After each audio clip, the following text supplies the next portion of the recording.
Buenos días, amados hermanos, bendiciones para todos. Es un gozo para mí compartir una vez más en esta mañana de la palabra del Señor. Hemos estado hablando durante todo este mes acerca del tema un corazón dispuesto y hemos estado aprendiendo de memoria el Salmo 57:7. Salmo 57:7 que dice: pronto está mi corazón, oh Dios, mi corazón está dispuesto. Hemos dicho acerca de un corazón dispuesto que necesitamos al menos 3 elementos que evidencian una vida que marca claramente la diferencia cuando se tiene un corazón dispuesto. Y hay 3 áreas en específicas. Uno de ellos es la obediencia, el servicio y la adoración. En esta mañana quiero que hablemos acerca de un corazón dispuesto, enfocándonos específicamente en la obediencia, porque dentro de las muchísimas cualidades que nosotros como hijos de Dios tenemos que tener, la obediencia sin duda alguna será una de las más importantes. Son de esas que quizás algunas veces podemos pasar por alto, que quizás podemos olvidar, pero debemos de tenerla muy presente porque ella es importantísima. Así que vamos a estar hablando acerca de un corazón dispuesto, enfocándonos específicamente como hijos obedientes. Y para eso me encontré un hermoso pasaje allá en Primera de Pedro, el capítulo 1. Y vamos a estar viendo lentamente algunos pasajes desde el versículo 13 hasta el versículo 23. El apóstol Pedro está escribiendo esta hermosa carta, es su primera carta. Él escribe dentro de estas hermosas líneas una motivación. Es una motivación sobre todo para aquellos hermanos que estaban sufriendo la persecución, como aquellos primeros cristianos después de la muerte de Esteban. Estaban sufriendo gran persecución y él les escribe una carta de motivación, una carta donde se les anima a vivir una vida de obediencia. Una vida llena de obediencia, a disponer sus corazones para una vida llena de obediencia. Y existen algunos elementos importantes que vamos a estar viendo dentro de esta carta, en el capítulo 1, versículos del 13 hasta el 23, que en verdad nos motivan para que usted y yo vivamos una vida llena de obediencia. El versículo del 13, el capítulo 1, versículos del 13 al 16, la escritura nos dice de la siguiente manera. Primera de Pedro, capítulo 1, versículo del 13 al 16, dice la palabra: por tanto, ceñid los lomos de vuestro entendimiento, sed sobrios y esperar por completo en la gracia que se os traerá cuando Jesucristo sea manifestado.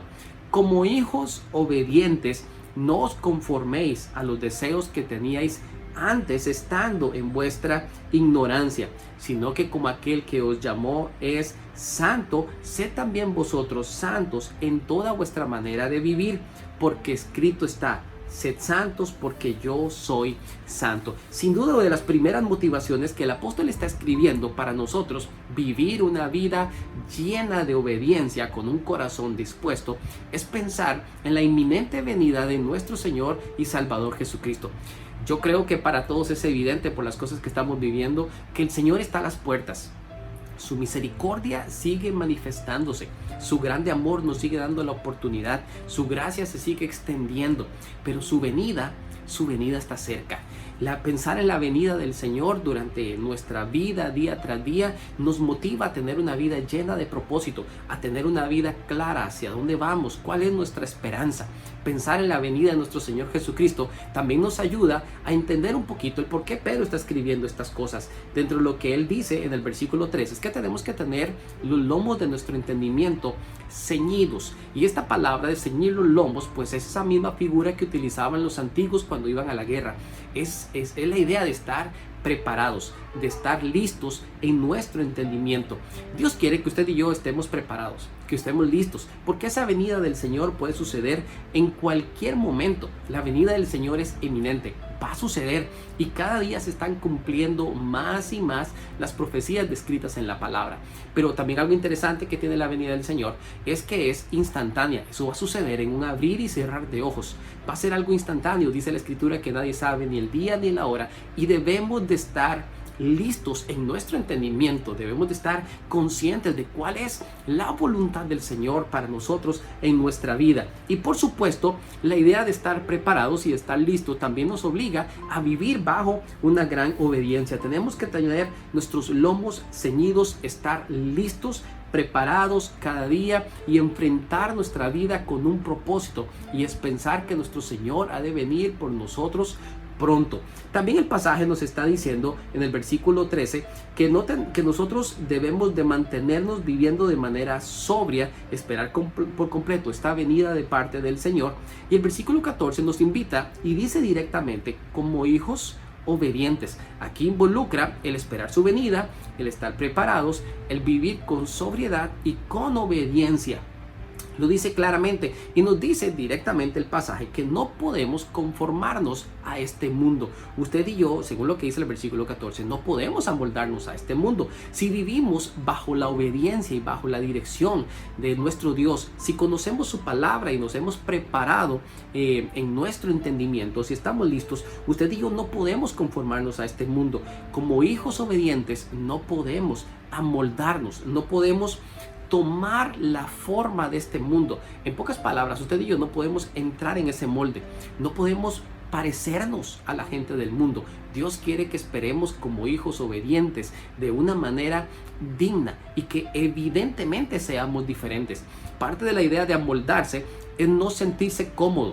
El Hijo de Dios que espera su venida, que está pensando en esto constantemente, que ha transformado su mente y que está listo para esa venida, que anhela tener un corazón dispuesto y que se ha propuesto vivir en obediencia, no se puede sentir cómodo en el ambiente del mundo. Cuando usted y yo vamos a algún evento, a algún lugar donde no se conoce de la palabra de Dios, donde la música y el ambiente que hay es un ambiente mundanal, el Espíritu Santo en nuestro corazón automáticamente comienza a hacernos discernir que ese lugar no es agradable para Él y no nos podemos sentir cómodos, porque todo lo contrario. Pedro está diciendo en los siguientes versículos, en el versículo 15 y 16, que Él quiere que nosotros tengamos una vida santa. El versículo 15 lo dice de manera directa, que como aquel que nos llamó es santo, nosotros tenemos que vivir de manera santa. Y el versículo 16 lo afirma una vez más y dice, sed santos porque yo soy santo. Muchas veces pensamos en esta palabra de ser santos y vivir una vida santa para nuestro Dios. Y está hablando específicamente acerca de la obediencia.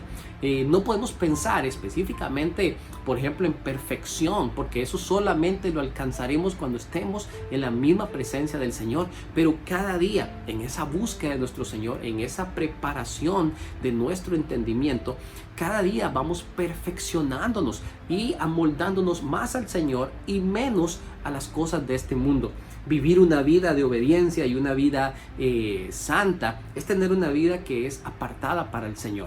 Que nuestras actividades, nuestra devoción y nuestras acciones y palabras le den la gloria a nuestro Señor. Esto es vivir una vida santa, una vida apartada, no invertir nuestras fuerzas, no invertir nuestros conocimientos y nuestros talentos únicamente en las cosas de este mundo que son pasajeras, sino invertir nuestros recursos, nuestro tiempo, nuestras capacidades y habilidades en la obra del Señor. Apartarnos para Él, que lo que nosotros o en lo que nosotros somos mejores, que se lo ofrezcamos a nuestro Señor de manera directa, olvidándonos de la carnalidad y la banalidad. Enfoquémonos cada día en vivir bajo obediencia. Los versículos del 17 hasta el 21, la palabra del Señor nos invita a conducirnos en el temor del Señor. Versículos del 17 al 21 dice así la palabra: y si invocáis por Padre aquel que sin acepción de personas juzga según la obra de cada uno, conducíos con temor, dice la Escritura, conducíos con el temor todo el tiempo de vuestra peregrinación, sabiendo que fuisteis rescatados de vuestra vana manera de vivir, la cual recibisteis de vuestros padres, no con cosas corruptibles como oro o plata, sino con la sangre preciosa de Cristo, como de un cordero sin mancha y sin contaminación, ya destinado desde antes de la fundación del mundo, pero manifestado en los tiempos postreros, por amor de vosotros, y mediante el cual creéis en Dios, quien le resucitó de los muertos y le ha dado gloria, para que vuestra fe y vuestra esperanza sean en Dios. El Señor quiere, a través de lo que Pedro nos está diciendo, que vivamos una vida que esté conducida, dirigida, enfocada, encaminada en el temor del Señor. Que vivamos cada día en obediencia, un corazón dispuesto, una vida que se ha entregado al Señor para vivir en obediencia. consagrado al Señor, lleno de santidad, y no es algo momentáneo. Note que el pasaje dice que debe de ser durante toda nuestra peregrinación. Esto no es una decisión temporal, no es que un día usted decide conducirse en los caminos del Señor y mantenerse bajo el temor de Dios, bajo los preceptos de su palabra, y el otro día decides vivir de manera mundanal. La Escritura dice de manera clarita que usted y yo debemos de conducirnos en el temor del Señor durante todo el tiempo de nuestra peregrinación, dice el versículo 17, y lo dice de una manera clara. Esto quiere decir que cuando usted y yo decidimos seguir a Cristo, usted y yo lo hemos decidido porque sabemos que es lo mejor, porque solo hay un camino. Jesucristo dijo, yo soy el camino, y lo pone de manera singular. No hay otra dirección, no hay otra verdad, no hay otro camino que nos lleve al Padre. Juan 14:6 lo dice de manera directa. Si usted y yo elegimos caminar en la verdad, si elegimos caminar bajo los preceptos y los estatutos de nuestro Señor, no es algo temporal, no es algo momentáneo, no es algo que va a cambiar de acuerdo a las circunstancias, es algo que lo hemos decidido de manera total y directa, enfocarnos en seguirle, en amarle y en obedecerle y adorarle cada día de nuestra vida durante todo el proceso de nuestra peregrinación. Aparte de la primera idea que nos había dado Pedro acerca de Jesucristo, que Jesucristo está pronto a venir, en estos versículos del 17 al 21 nos presenta a nuestro Dios Padre como el juez justo, y por eso también tenemos que vivir una vida de obediencia, porque tenemos un Dios y Padre que nos está viendo, que está chequeando absolutamente todas las cosas que usted y yo hacemos. Él es nuestro juez, y es un juez justo, un juez que nos ama, pero sabe que ese juez no puede ser sobornable. Ese juez no tiene favoritismos. Dice la Escritura que Él va a juzgar a cada uno de acuerdo a su obra, y por esta razón debemos de conducirnos con temor, es decir, con obediencia, con una vida santa. Nuestro Dios conoce cada una de nuestras obras, y Él nos va a premiar, a bendecir, a galardonar, pero también nos ha de juzgar por las cosas que hacemos que a Él no le agradan. Existen personas que viven día a día pensando que nunca rendirán cuentas, pero dice la Escritura en el libro de Apocalipsis, el capítulo 21, que llegará ese momento en que estemos delante de su presencia. Y en ese momento, cuando estemos delante del trono, del capítulo 20, 21, cuando estemos delante del trono de la presencia del Señor, dice la Escritura que muchos desearán huir y que no se va a encontrar un lugar para ellos. Grandes y pequeños comparecerán delante del trono del Señor. Porque nuestro Dios es un Dios que nos ha de juzgar. Pero también el pasaje nos da otra razón para que nosotros vivamos en obediencia. Dice la Escritura que nosotros fuimos rescatados de nuestra mala manera de vivir. Nosotros fuimos rescatados. Y esto quiere decir que nosotros fuimos literalmente comprados. Es decir, nosotros no nos pertenecemos a nosotros mismos, hemos sido comprados y ha habido un pago por cada uno de nosotros. Y cuando usted y yo compramos algo, se vuelve literalmente nuestra pertenencia y es algo nuestro. Y queremos utilizarlo para nuestros propios ideales. Cuando el Señor nos ha comprado es para que vivamos también una vida de obediencia para Él, que nos sometamos a su voluntad. Por eso es que el pasaje dice que si nosotros invocamos por Padre, aquel que nos ha rescatado a través de la sangre de su Hijo Jesucristo. Y esto lo que nos está diciendo es que nosotros voluntariamente nos hemos ofrecido a Él y que Él a través del sacrificio de Cristo nos ha comprado. Si nosotros ahora le pertenecemos a Él y hemos sido rescatados de la vana manera de vivir, nosotros no deberíamos de desear seguir viviendo esto. Todo lo contrario, deberíamos de adoptar la conducta de una vida santa y agradable para nuestro Señor. Nosotros fuimos rescatados, y como fuimos rescatados y le hemos puesto a Él como nuestro Padre, si Él es nuestro Padre, nosotros debemos de someternos a sus reglas, a sus lineamientos, a sus estatutos, a sus preceptos. Y estos preceptos, estatutos y mandamientos están escritos en la palabra de Dios, y es únicamente el manual. Todo lo que dice la palabra del Señor, nosotros tenemos que hacerlo, no por tradición de hombres, no por filosofías, no por religiones. Si está en la Escritura, nosotros lo hacemos, lo obedecemos y lo seguimos. Si no está en la Escritura, usted y yo no podemos creerlo. Simplemente son filosofías de hombres. El pasaje está diciendo que nosotros fuimos comprados, en el versículo 19, con la sangre preciosa de Cristo, y presenta la figura como de un cordero sin mancha, es decir, puro y sin contaminación, es decir, sin pecado. Y utiliza este paralelo específico de la sangre de Cristo y del cordero, que fue destinado desde antes de la fundación del mundo. Ya Él había pensado en esto, de antes de la fundación del mundo, pero se manifestó en nuestros días para nuestra propia bendición. Usted y yo vivimos bajo la obra de Cristo en la cruz y no de los antiguos, que tenían una manera similar de limpiar sus pecados, pero nosotros tenemos muchísimo más ventaja por la gracia que disfrutamos en nuestro Señor Jesucristo. Según la ley de Moisés, cuando una persona quería ser limpia de su pecado, dice la Escritura que tenía que tomar un cordero que fuera perfecto, sin mancha, sin defecto evidente, y tenía que llevarlo, en este caso, al tabernáculo donde se encontraba el sacerdote. Este primer paso de elegir el cordero y de llevarlo al sacerdote involucra cosas sumamente importantes que también nos dejan enseñanzas para nosotros hoy. La primera es netamente esto: la obediencia. Dios quiere que nosotros seamos obedientes. Dios dijo a través de la ley de Moisés que tenían que ir y tomar un cordero. Aquel que se abstenía de hacerlo, su pecado nunca iba a ser quitado, porque no se estaba sometiendo en obediencia a la ley que Dios había prescrito. Pero aquel que en obediencia iba y buscaba dentro de los rebaños o compraba dentro de los rebaños un cordero que fuera limpio y perfecto, sin contaminación, y lo llevaba, en este caso, al tabernáculo donde estaba el sacerdote para que hiciera la expiación de sus pecados, entonces ya estaba empezando este proceso. Nosotros en obediencia tenemos que buscar la palabra del Señor, entender qué es lo que Dios nos dice a cada uno de nosotros y elegir el cordero perfecto. Ya nosotros tenemos un cordero que es sin mancha y sin contaminación, porque Jesucristo es el Cordero de Dios que quita y ha quitado el pecado del mundo. Él es Dios mismo, Él es perfecto, Él es santo, nunca hubo pecado en Él, por eso es un cordero perfecto. Dice la ley de Moisés también que la persona tenía que llevar delante del tabernáculo el cordero y tenía que poner sus manos sobre la cabeza del cordero y degollarlo.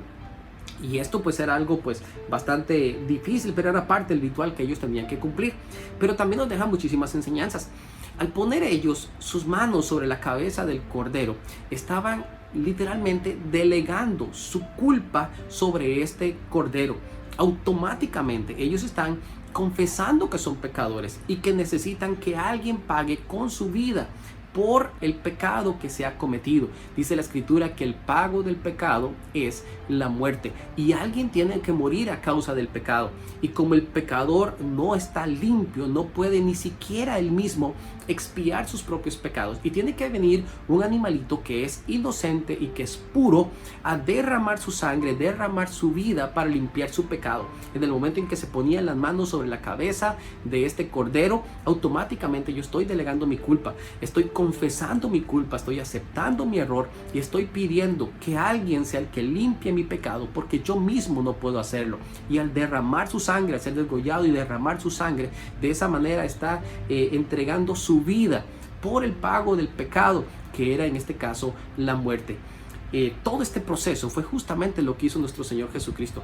Usted y yo hoy venimos delante de esa cruz de Cristo y nos presentamos delante de Él y ponemos nuestras manos sobre Él y delegamos sobre Él nuestra culpa y le decimos que reconocemos que somos pecadores y que necesitamos ese sacrificio de ese Cordero de Dios que quita el pecado del mundo, que derramó su sangre y al entregar su vida estaba pagando por mi pecado, y yo era el que merecía la muerte, pero yo ni siquiera puedo por mí mismo cubrir mis faltas porque yo soy pecador. También dentro de lo que se hacía es que el sacerdote tomaba esta sangre y entraba dentro del tabernáculo y cumplía todo un ritual dentro del tabernáculo, y al hacer todo este proceso, mientras el pecador se quedaba afuera del tabernáculo, él cumplía con todo este proceso para pedir delante del Señor misericordia y que la redención, la expiación de los pecados cayeran sobre el ciudadano y sobre el pecador, sobre el hombre culpable que estaba ofreciendo un sacrificio, pidiendo perdón por sus pecados. Y esto a mí me deja una lección muy importante.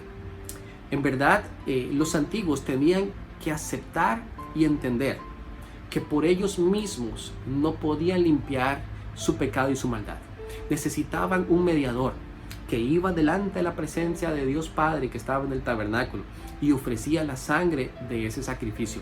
Dice la Escritura que nuestro Señor Jesucristo es ese sumo sacerdote que se presentó una vez y para siempre, no con sangre ajena, sino con su propia sangre. Y no solamente ha expiado o cubierto nuestro pecado, sino que ha quitado el pecado y esa mancha del pecado que estaba sobre nosotros, llevando sobre su cuerpo la culpa y la maldad y el castigo que nosotros, cada uno de nosotros, merecíamos. Cuando usted y yo ofrecemos nuestra vida al Señor Jesucristo y le decimos que nos perdone, que nos limpie de nuestra maldad, le estamos diciendo que hemos puesto nuestras manos sobre ese cordero, que creemos firmemente en lo que Dios ha dicho, que creemos en que esa es la manera en que Él nos limpia, en que Él purifica nuestra vida y nuestros pecados. Cuando hacemos esto, decidimos entonces apartarnos de la mundanalidad, apartarnos de lo que el mundo nos invita a moldarnos y comenzamos a vivir una vida santa y una vida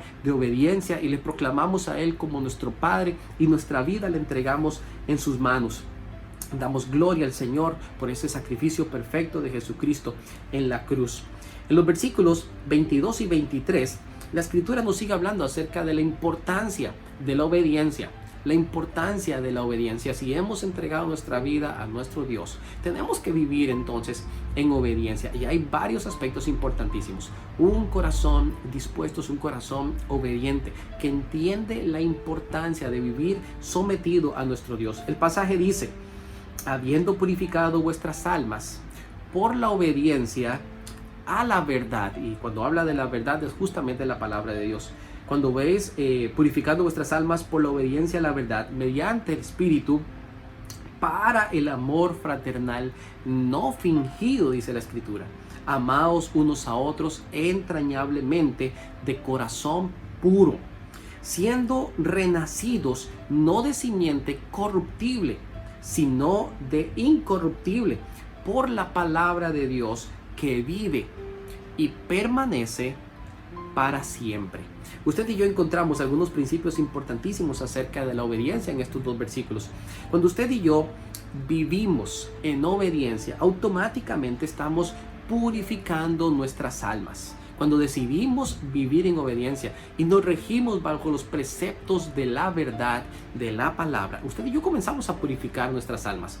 Estos pensamientos llenos de maldad, llenos de orgullo, llenos de vanidad y llenos de pecado, comenzamos a limpiarnos a través de la palabra del Señor. Comenzamos a purificarnos. Nosotros mismos comenzamos a ser diferentes, porque Dios comienza a purificarnos de acuerdo a la palabra de Dios. Y es importantísimo que nosotros lo hagamos a través de la obediencia, es decir, de la práctica, del conocimiento de la palabra. No es simplemente el conocimiento, es la puesta en práctica del conocimiento de la verdad lo que purifica y limpia nuestras almas.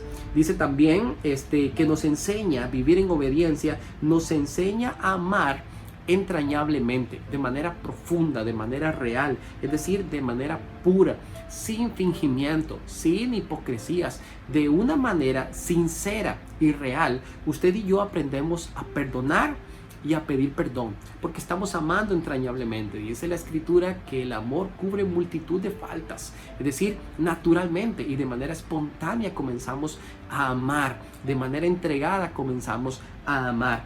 Otro aspecto que cambia cuando purificamos así nuestro corazón, cuando tenemos un amor entrañable, es que nos olvidamos de la venganza, nos olvidamos de los rencores, nos olvidamos de la envidia y de un montón de cosas que en lugar de purificar, contaminan nuestra alma cada día. Por supuesto que amar entrañablemente nos enseña a ser incondicionales. Usted y yo amamos a los demás simplemente porque Dios ha puesto amor en nuestro corazón. No necesitamos nada a cambio. Esto es incondicional, esto es real y esto es puro. Y lo último que vemos en cuanto a un amor entrañable es que tenemos la capacidad inclusive de amar a nuestros enemigos, como lo dijo el Señor Jesucristo. Cuando usted y yo amamos a nuestros enemigos, que pareciera un acto que es simplemente imposible, es porque hemos aprendido a amar a tal extremo que no podemos tener enemigos. amamos a aquellas personas que nos quieren hacer daño, oramos por ellas, no importa que hablen mal de nosotros, no importa que nos difamen, no importa que sean injustos, no importa que nos hieran, nosotros les seguimos amando. Este amor viene de Dios porque es un amor puro y simplemente se refleja a través de la obra del Espíritu Santo, a través del conocimiento y la obediencia a la verdad, y se manifiesta, dice la Escritura, para el amor fraternal no fingido, dice la Escritura. El versículo 23 nos dice que nosotros hemos renacido, es decir, hemos nacido de nuevo. Lo que es de la carne, carne es, dijo Jesucristo, pero lo que es del Espíritu, Espíritu es. Cuando usted y yo nacimos de la carne o en la carne, nacimos en lo que dice la Escritura, en una simiente corruptible, en una simiente pecaminosa. Desde que usted y yo nacimos con la mancha del pecado, la cual heredamos de nuestros padres, y no son necesariamente nuestros padres biológicos, significa Adán y Eva. Ellos eligieron desobedecer al Señor, y dice la Escritura que porque la paga del pecado es muerte, y es muerte porque Dios le dijo a Adán y a Eva que el día que comieran de ese fruto morirían, muriendo morirían, y automáticamente el pecado entró al mundo por un hombre, y por el pecado de la muerte, y así la muerte pasó a todos los hombres porque todos hemos pecado y nacimos en esta carne que es corruptible y un día ha de morir por consecuencia del pecado. Automáticamente viene también la muerte. Sin embargo, cuando usted y yo hemos renacido en nuestro Señor Jesucristo, ya no es un nacimiento de carne, ahora es un nacimiento espiritual, y hemos pasado de muerte a vida. Entonces nacemos en una nueva simiente, en una nueva familia, y esta familia es a través de la obra de nuestro Señor Jesucristo. Por eso nos llamamos hermanos, por la obra de Dios Padre a través de su Hijo Jesucristo, de la fe en cada uno de nosotros y de la gracia que Él ha derramado para nosotros. Hemos nacido en una simiente incorruptible que no va a perecer, que es eterna, y estaremos por siempre heredando la vida eterna a través del sacrificio que Jesucristo hizo en la cruz por cada uno de nosotros. ¿Por qué lo creemos? Lo creemos porque debemos honrar la palabra de Dios. Debemos creer en todo lo que dice la palabra de Dios.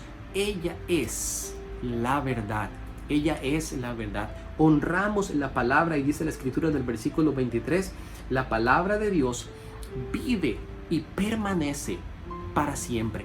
Ella está viva, ella es la palabra viva que sigue dándonos vida a cada uno de nosotros y permanece para siempre. Nada ha de cambiar, nada ha de dejar de cumplirse. Todo lo que está descrito en la palabra del Señor se ha de cumplir, porque es lo que dice la verdad, es lo que dice la palabra, y nosotros lo creemos.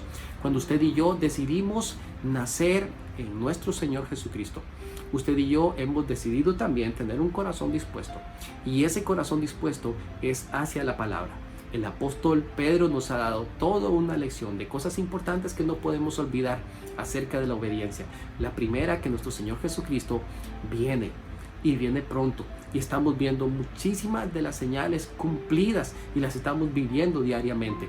Aparte, también tenemos un juez justo que ha de juzgarnos y que está deseando de nosotros una vida santa, y para eso fuimos rescatados de nuestra vana manera de vivir y fuimos comprados no con cosas materiales como el oro o la plata, sino con la sangre preciosa de ese Cordero de Dios que quitó el pecado del mundo. Vivimos en obediencia porque eso purifica nuestras almas, porque es notable el amor real y verdadero, no fingido, que hay en el corazón de aquel que ha entregado su vida a Cristo. Lo creemos porque es lo que dice la palabra del Señor. En obediencia cada día, sigamos disponiendo nuestro corazón a la obediencia, disponiendo nuestro corazón a lo que dice la palabra. Dispongámonos como lo dijo el salmista: pronto está mi corazón, oh Dios, mi corazón está dispuesto. ¿Qué le parece si me acompaña en oración y le decimos: Padre bueno, glorificamos tu nombre, te damos gracias por tu palabra, gracias por la enseñanza que el apóstol Pedro nos describe en esta primera carta, una carta de esperanza, de motivación para aquellos hermanos de la iglesia primitiva que vivían persecuciones y tribulaciones, las mismas que posiblemente hoy nosotros estamos viviendo. Estamos esperando esa pronta venida. La Escritura dice que será como en los tiempos de Noé, donde la gente no quería escuchar la verdad y simplemente se entregaban a sus propios deleites y a hacer planeamientos temporales. Nosotros queremos ser sensibles a tu voz para que cuando tú vengas por nosotros estemos preparados y estemos listos, como estuvo la familia de Noé, que entró él, sus hijas, sus hijos, su esposa y los animales en el arca, Señor. Y de esa manera recibieron esa salvación tan grande del castigo que iba a venir sobre el mundo entero. Oramos para que tu misericordia sea sobre nosotros, sobre sus seres queridos, nuestros familiares, amigos, vecinos, compañeros que no te conocen, para que a través de la iluminación de tu palabra ellos puedan ofrecerte a ti una vida de obediencia, que te confiesen con sus labios, que decidan seguirte y capacitarse cada día en tu palabra y tomar una decisión perpetua de seguirte cada día en obediencia, cada día de nuestra peregrinación. Lo pedimos en el nombre poderoso de nuestro Salvador Jesucristo. Amén. Que tengan una excelente semana. El Señor me los bendiga. Bendiciones de lo alto para todos.